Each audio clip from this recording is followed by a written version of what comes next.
For this problem, we are told that a wheel of radius r equals 43.3 centimeters and rotational inertia about the axis of I equals 0.08 kilograms per meter squared, or kilogram meter squared rather, fixed on a frictionless inclined plane that makes angle 21 degrees with the horizontal.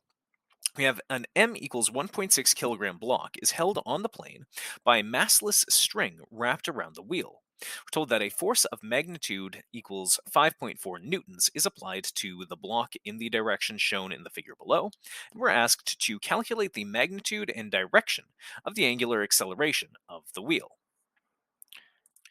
So, to start out here, I'm just going to note down or sort of collect all of our information. We have r equals 43.3 centimeters, or that would be 0.433 meters. We have our inertia, or angular inertia, is 0.08 kilogram.